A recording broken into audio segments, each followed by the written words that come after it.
Damien, on va faire les pommes boulangères. Façon comme à la maison. Les pommes boulangères à la maison, quelque chose de très goûteux, très gourmand. Plein d'oignons, plein de pommes de terre, un petit bouillon, ça roule. Un bon bouillon. Un bon bouillon. Et là, on va avoir quelque chose de très bien. Donc je commence par émincer finement les oignons dans la longueur. On les met directement dans la On cocotte. les met directement dans la Alors, cocotte. on met On quoi? va rajouter un peu d'huile d'olive. Alors, on peut le faire avec du beurre, on peut le faire avec de l'huile. Nous, on aime l'huile d'olive. Ouais. On y va. Allez, hop, on met ça tranquillement.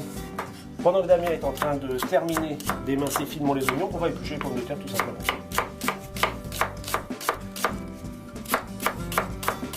Damien, les oignons, alors sont bien sués, c'est-à-dire qu'ils sont bien ramollis. Maintenant, on va les assaisonner. Alors on les assaisonne pas trop vite au début, parce qu'en fait si vous mettez le sel au début, ça a tendance à colorer. Donc ici on met une belle pincée de sel. On ajoute l'ail. L'ail, on l'a pas écrasé volontairement, comme ça on pourra le retirer à la fin. Et on met, Si vous voulez laisser là, il suffit de l'écraser. on met plein de fleurs de thym. Plein de fleurs de thym. Voilà. Moi j'aime bien les pommes boulangères où il y a pas mal de thym. Alors, on met là. Et pendant ce temps-là, on va émincer toutes nos petites pommes de terre. Donc moi, je vais utiliser une mandoline, une lame, le guide pour la pomme de terre et on règle l'épaisseur de la lame sur le côté. On lève bien les doigts pour éviter de couper les extrémités des doigts. Et hop, c'est parti. Le mandoline c'est quand beaucoup même plus rapide. Ouais. Ils sont bien compotés là? Là, c'est parfait. On va en retirer une partie, Damien. J'en prends la moitié. Voilà. Ok, à peu près. Hop, Alors, tu vas rattraper la gousse d'ail, comme ça, on va enlever deux gousses d'ail. voilà, c'est bon.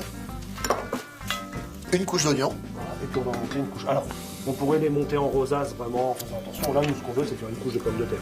Et puis on veut que ce soit rapide. Je rentre du boulot. Je fais ça.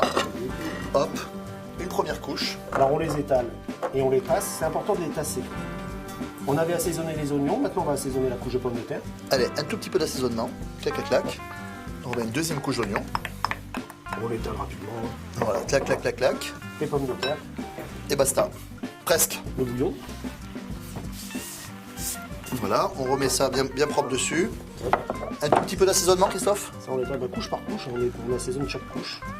Voilà. Vas-y.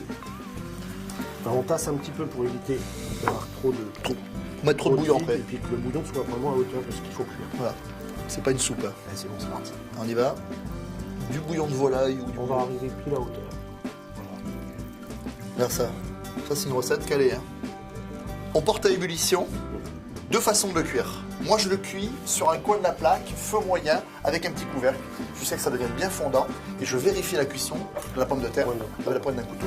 On peut aussi cuire au four, 150, 160 degrés. Et là, on a 1 heure et quart de cuisson.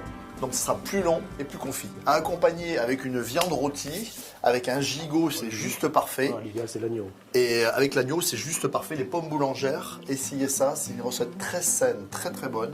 Et pommes de terre, oignons, c'est le mélange parfait. Et c'est relativement rapide à faire. C'est un peu long à cuire, mais c'est rapide à faire. À vous maintenant.